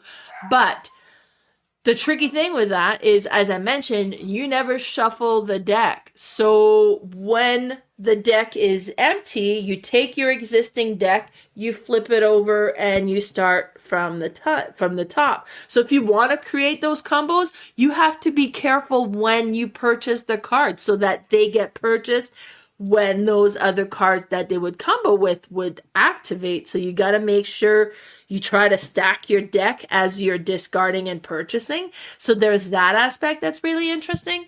Plus you have spells that you can activate in your game, but it's done in 2 steps. So you got to ready your spell first, and then once your spell is ready, you can then use it on the next turn if you have any ready spells. But you have 4 locations that can be used for spells, but they don't start available ready to take spells. You need to kind of upgrade them a couple of times to make them all available. But once you kind of level up one, you can place a spell there, but it doesn't mean it's going to be available next round either. So it has some really interesting elements to this. And then you have the monster that's attacking the village, and the goal is to defeat the monster before the village is destroyed. Excuse me. And I have lost at this game so many times. But I don't know, with cooperative games, I like them to be punishing. I don't like a cooperative that's felt easy or a little too easy. I want them to be challenging. And Aeon 10 definitely provides there. Now I know there's a lot of different version of it. I just have the base game. There's also a campaign version one. There's a Aeon Zen Legacy, which, knowing me, I'm not gonna bother trying to do that. But it is just such an interesting game. Plus, you have like your personal character, and you can try to kind of level them up so that they can activate their special ability. There's just so many things, kind of interesting things going on with this game. That's such an amazing game, and that is my number 34, Aeon's End. Is that a 2-player only cooperative game? No. Or No, 2 to, I don't know, it's like 2 to 4 probably, but oh, okay, yeah. Cool. Yeah, I definitely have to try that one. And you know what? I just noticed, look at what we're wearing. We're wearing with red and green colors. You can't tell, but I have Christmas pants on as well. I went full on Christmas. I am on full on Christmas mode now. If you're just listening, I am wearing a green sweatshirt and you're wearing a red top. I don't know if it's a sweatshirt or what, but it's a sweater, yeah. We're in Christmas colors. If you all don't know, me and Mal are Christmas freaks. We are the two people that we are. Would like to put up our decorations November 1st and start the Christmas music and the whole season. Yes. Literally November 1st. We're those people. Yeah. People love us. Yes, they do. All right. My number 33 is an older one, and this is Istanbul. This is another race game, but it doesn't feel like a race game. Yes. It feels like you're playing a Euro game. But near the end, then it starts to feel like a race game. You are just traveling around trying to collect rubies. And when you collect a certain amount of rubies, depending on player count, you've won the game. Or triggered the end, at least. I think everyone gets one turn, or like you get a full round to be able to collect the same or more. But it's neat because you have these workers and they are like a pile of discs, and you have your main guy, I can't remember what they call him, and then your helpers. And you always move your main guy and your helpers are always with him, and you drop one off every place you move to. And then when you land, that's the action you're going to do. And then the next time you're going to pick up your guy and I believe a worker, and then you're going to slowly start moving again. And you might be picking up workers and then dropping off, picking up, dropping off, and then again where you land, that's the action you do. And it's basically, pick up and deliver. You're gathering things here, turning them into something there. You're gathering money, and then you're going over here, paying a bunch of money for a ruby. You might be, I have the big box, so this could be expansion part. You're gathering some coffee and then trading the coffee in. You could also send other players' workers to jail. And so, they're, I think it's their nephew, they call it. There's like one specific one. Send your nephew to jail. He can't go anywhere, but once he gets out, he can kind of jump around the board. And it's just got some really neat little things just in the base game alone. There is a dice game version, which is awesome. Like, it is an awesome dice game and very quick played, but I chose the big game because I love it. And I love how it makes me feel that near the end, I'm like, I'm going to do it. I'm so close. I'm so close. Boom. The person right before me just got all the rubies. I'm like, oh no, I was so close. But it's just such a neat, take on a race game, because normally, like I said, race games are, you got to do this and, just try to move your guy and get there. Well, this one, it's just a different type of race, but such a cool way of doing it. And I love it. And that's my number 33, Istanbul. Yeah, I have this one, but I haven't played it yet. I got the dice version first, and I've played that one once. I do want to play these again. Yeah. You liked the dice version though, didn't you? Yeah. Yeah, no, I did enjoy that one. So I was kind of like, okay. I don't often do that. Like I'll try the dice version of a game or the card version of a game. It's like, okay, now I want the full version, so yeah. Perfect. So that was your number 33. My number 33, I think, made our list for negotiation games. Unless it was tile games. I don't remember where it fit in. But it's Chinatown. And Chinatown is just so satisfying to play. I played it the first time, a friend brought it over and I was like, hey, I want this game. And it was really hard to find at the time. And I ended up finding it for $30 from somebody from Edmonton. Somebody brought it down. And when I got it, it was still in shrink. I didn't realize. Yeah, it was a good deal. But with this one, you get so many cards, and those are the districts in the different neighborhoods that you will then own and part of buildings and stuff. And then you put your kind of token on it to show that you own those. And then you also get some business that you can place onto those districts that you own. Now, the business will be like restaurant can go up to, I don't know, 5 or 6, or, fish store, pet store can go as big as 3 or whatever they are. So then to be able to fit multiple business in a cluster, you need to own the districts that are touching each other as well. But you may not, luck of the draw, get those. So then you got to negotiate with the other players, say, hey, so I see that you have number 26 there, and that could be helpful. Not really helpful for you, but 18 would be not too bad. And I have that one. So how about if I give you an 18 and you give me the 26? And they'd be like, what? No, I'm not giving that to you. Look, you got a bunch of restaurant around here. That's going to be worth way too much. All right, well, how about if I also give you the jewelry store business, which would allow you to grow that over there as well? It's like, and you get that back and forth negotiation. This is like pure negotiation game. And then after you've kind of negotiated what's going to get traded out and stuff, then you place your buildings and then you score like the income from your buildings or your businesses that you have. Now, if your business ever get to be full size, then they produce even more income. So it's worth trying to complete them as well. And you do this for a few rounds. I don't remember. I think it's dependent on the number of players, how many rounds you're going to do. And then at the end of the game is whoever has the most money wins the game. But it's such a fun, satisfying negotiation game. And you kind of look up, it's like, okay, I really need this one. Okay, I hope it comes up. It's like, oh man, Carla got it. So, oh no, she could use it too. She'll never trade that for me. Okay, what can I offer? It's like so fun. I really, really enjoy this one. Great game. It reminds me a lot of Foundation of Rome or Foundation of Metropolis and Bunny Kingdom. Those all have like similar feel to me. But yeah, that's my number 33, Chinatown.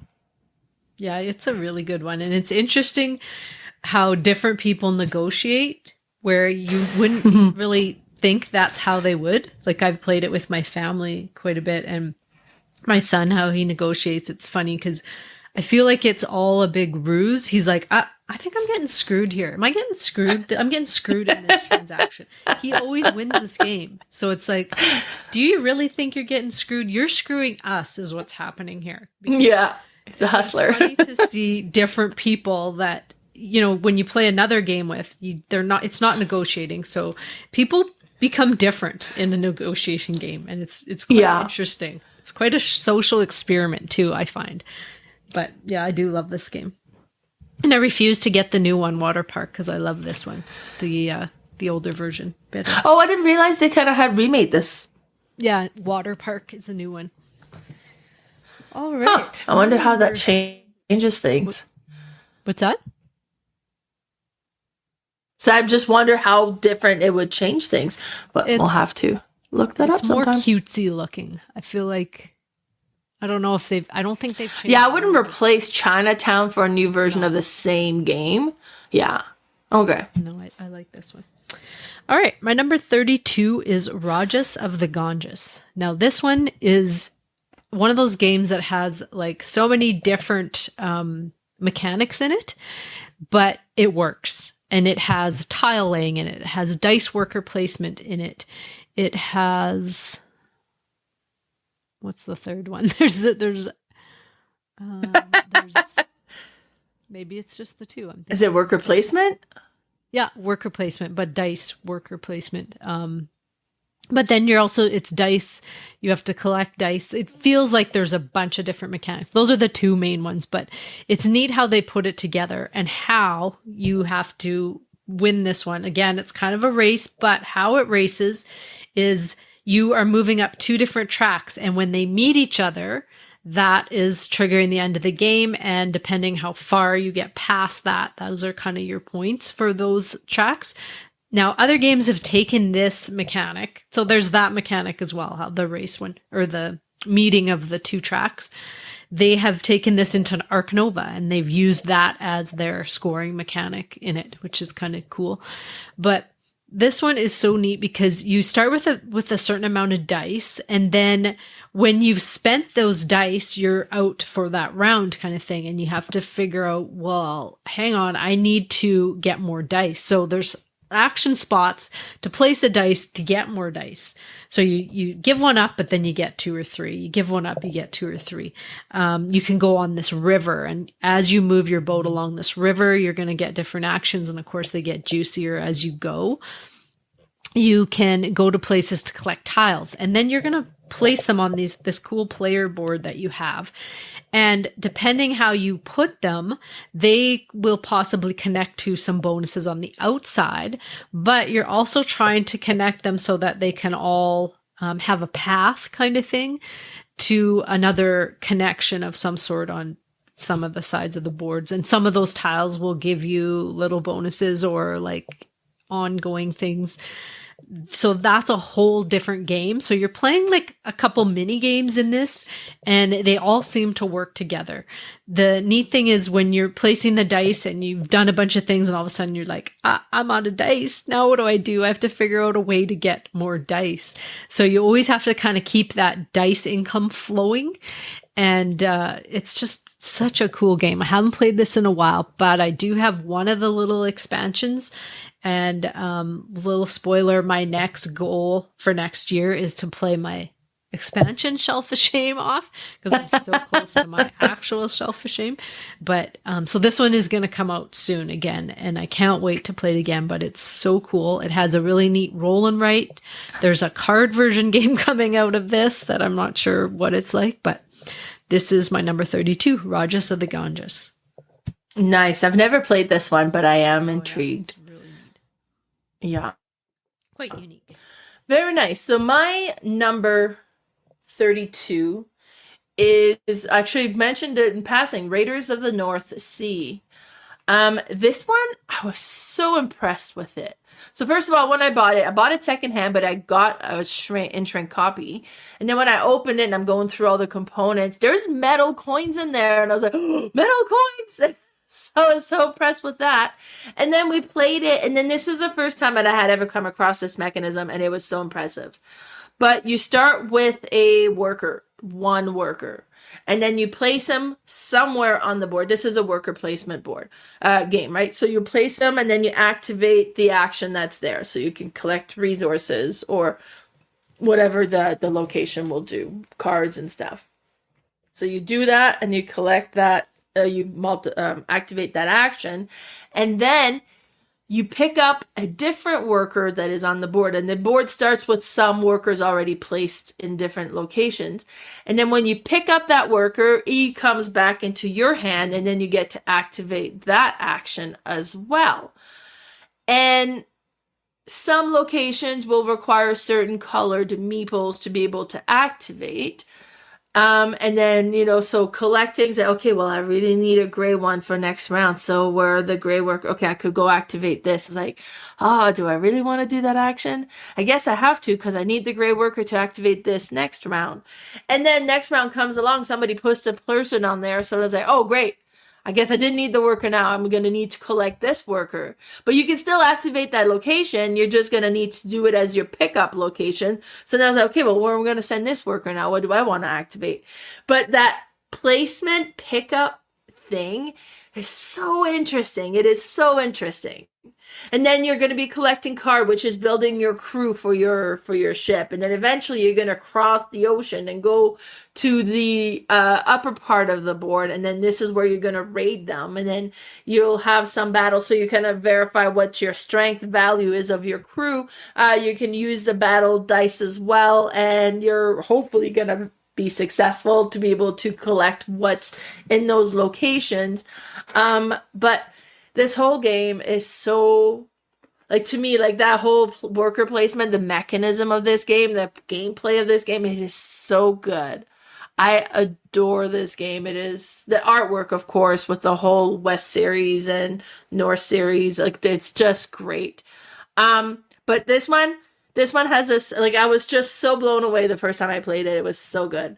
I just really like it. And then, of course, there's a bunch of different tracks that you can kind of try to go up that'll give you points. And then if you kind of raid certain location, you'll start getting points as well. So there's a lot of things you want to consider as you play. So you build up, but great game. And that is my number 32, Raiders of the North Sea. Yeah, that is a great game. I have the other version, Raiders of Scythia, but it plays exactly the same. Oh, I see. It's just having the one worker the whole game. You think, what am I going to do with this one? But it just switches all the time. It's so cool and innovative that this definitely, I think, put him on the map for like modern board games. And then people looked, as soon as he was putting something out, they're like, oh, what has he got now? What has he got now? Because that was such a really cool move. Yeah. Awesome. All right. My number 31 is another new one, and that is World Wonders. Now, this one is a polyomino tile laying game, but it comes with these beautiful little wooden wonders of the world. And they are so cool. And it's just such a good value, this game. I believe that it's so unique as well because you are placing these tiles, you're drafting these tiles. You have a little player board that tracks your money, your gold, and you all start with the same amount. And then it tracks these different, I'm going to say green, red, and blue.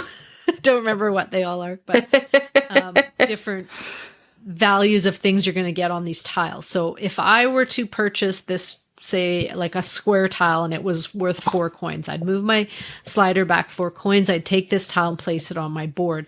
Now on that tile, it might show like 2 red and a green. Well, I'm going to move up those tracks. Once I move up, sometimes you'll get to this little white head kind of thing, and that's a population. Then you get to move up your population track. And you're trying to get that track to the end because you get some points with that. But placing these tiles is really neat because on your player board, you start with this road at the bottom, and that's just on your board. And then you also start with one physical road, which is like a rectangle. You decide where you're going to put that. And then the buildings that you place can go off of any road or the same color of building. And so you're going to try to place these strategically that you can surround as many of these basic buildings as possible because that's the only way they're going to score. Have you played this yet, Mel? No, I have not. Oh, you're going to like this game. Yeah. It looks so good. Yeah. And then there's also these wonders that you can place on your board, and there will be like 3 or 4 out depending on your player count. So you'll have these cards face up with their like wooden wonder on them, and they all have like requirements. Like you need to have this wonder wants to be next to a blue building and some water. This one wants to be next to a road and 2 purple. And so you have to try to figure out, okay, I've got to plan that so that can happen. And then you need to take a turn to take that wonder. And when you take the wonders, you spend all your money. So you're usually trying to do that at the end of the round when you have like $1 or $2 left, because you don't want to waste all your $7 or $8, and then that's your whole round, right? But you have to look at other people. Like, can they do that one? Do they have the right buildings and requirements to do that? Because they might do it before me. So you have to kind of chance it. Oh, I'm going to go one more round and grab another tile and place it. And then I'm going to get that wonder. And sometimes it works out. Sometimes nobody's going to have any requirements that you need. So you can just wait till you're down to $1, place your wonder, or grab your wonder and then place it on your board. Now, each of the wanders have also endgame points on them, but that is all they will score. They don't give you a score at the end, and they don't need to be surrounded. It's just those basic buildings that need to be surrounded. There's little spots on your board that it has, I think it's like a little bit of greenery, and you're trying to not cover those up because they will give you endgame points, but a lot of times you need to in order to work out your configuration of your buildings. The one tricky thing is, as you were building or placing your buildings, you can sometimes lock yourself out, because if you don't have roads going up near the top of the board, oh right, and you just have buildings, you can only place the same colored buildings. And so sometimes you're like, I can't do anything. I can't even connect a road here, because a road you can't just stick anywhere. It has to connect to another road. So it's kind of really interesting how you have to keep placing roads so that you have more spots to put any type of building, how you want to like surround all your buildings, but yet place wonders.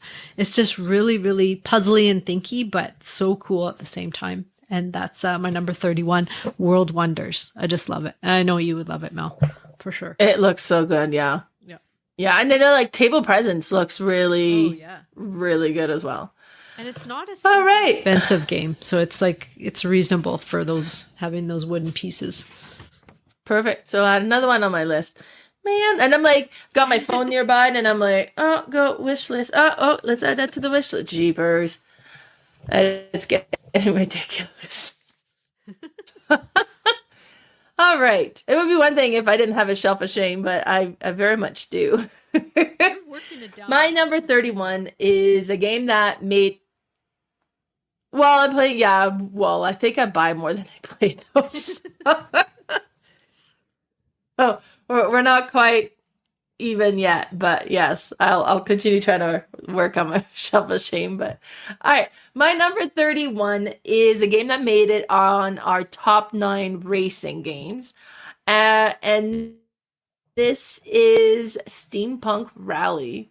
And Steampunk Rally is so good. Like, it is so good. And I played this with my children, and they loved it just because you're building this machine. So it has a drafting component where you're going to get the cards, and then from what you're picking, like there's I think 4 different sets that you're going to go through. It's like, okay, so what do I want to keep out of this one? And then there's pieces of the machines that you're going to want to add to your machine, and then the gears have to connect in order to be able to kind of add them in. And it's all very, steampunk theme, and then like you're creating this contraption. And it'll have different things on it. Maybe it's steam powered, maybe it's coal powered, or maybe it's electricity powered. So depending on the type of way that it's powered, you're going to require those colored dice in order to make the machine work. Another thing that is interesting is when you have those dice onto there, those dice don't go away. You need to vent them out. And the higher the pip value, now the more you can accomplish with it, but the more it's going to require in order to vent them out as well. And then when you're selecting or drafting your cards, sometimes you're going to draft a card to discard to get its value instead, and that will give you dice that you can use in your machine, or it'll give you gears that you can activate to either reroll dice or vent some of these dice out. And it is also a very viable strategy to break off pieces of your machine instead of venting those dice. So not worry about it. I'm just going to let that break off, because as you have this contraption going through, because there is a path, like there's a race course that you got to go through, and some of the locations will create, like, I don't remember what it's called, but it creates like your machine to kind of bounce around a lot, so it creates damage just from rough terrain, and you kind of keep track of your damage. Now, some of the things on your board can mitigate that. Like on your machine, you could be like, okay, great, but I've added spring here, so mitigate some of that damage. Or, but I have like rocket ships here, we're actually flying over that, so we're not taking on that damage. But then sometimes you are going to take damage, and if you end your movement and you have damage, that breaks off pieces off of your machine, and maybe it's like, perfect, I'm gonna break off that 6 die that I can't vent, so I'm just not gonna vent it, break that piece off, and then add new pieces to this machine. And you're playing as one of like the great inventors or scientists in our history, you know, so you can have Marie Curie, you can have Einstein, like you have all these great characters that but they're like semi-robot, like they're like, you know, they've been it's kind of changed up a bit, right? Because it is steampunk. And then the whole goal is to be the first one to make it to the finish line and win the race. So it is so neat. Plus the game I bought this at the first FallCon I went. I bought it in the auction. It was a special auction that was also a fundraiser for the Children's Hospital. And the copy I got is like a Tesla edition with all like upgraded copies, and I have like a little Tesla medallion that's attached to the front of my box. Like, it's amazing. So I have since also got Steampunk Rally Fusion, but I haven't played it yet. It's on my shelf of shame because, you know, I have a hefty shelf of shame, which adds a fusion element to it. And from what I understand, adds more player interaction as well. So I don't know how that all comes to be. But this game is just so good. It plays fairly quick. It's just so satisfying to build up what you're doing and kind of activate the different components. Like, it's a satisfying game. And that's Steampunk Rally, my number 31. Wow. I can't believe we have no crossovers on this one. And meaning like from all our lists, I'm pretty sure. Really? Yet? I don't think so. Huh. I don't think I have any of those ones on. We play... Like, we tend to gravitate towards different type of games, though. We do, but we do like a lot of the same, too, which is, it's funny. But maybe True. I like some more than you, and you like some more than me, but when we play, there's a lot of games we're like, ooh, yeah, we both like this, let's play it. Yeah. So many games out there. I know. So many good games out there.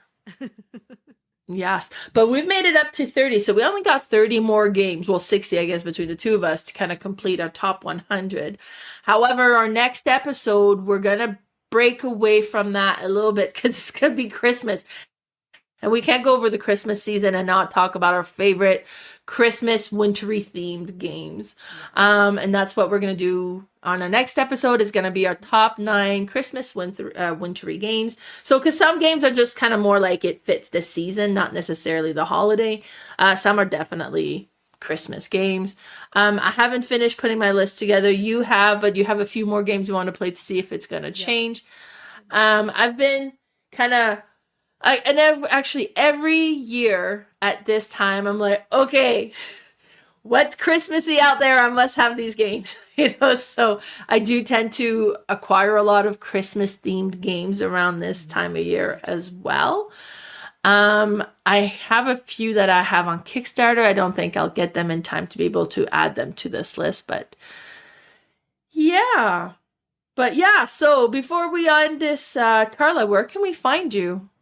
Well, first of all, we have a Discord that you should all follow. There's a link. And what I'm doing now for the month of December, or basically the 24 days of Christmas, is I have made an advent calendar with Christmassy, wintry games.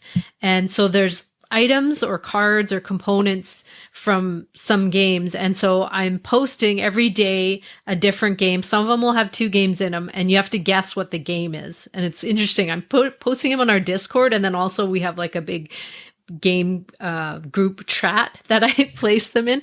And it's funny to see people guess, and a lot of people know, or they are close. You know, is it something like this? But yeah, it's neat because some of these games I don't think people have heard of, but some it's like right away I think everyone knows what it is. So you should have a look in there if that's something you want to see.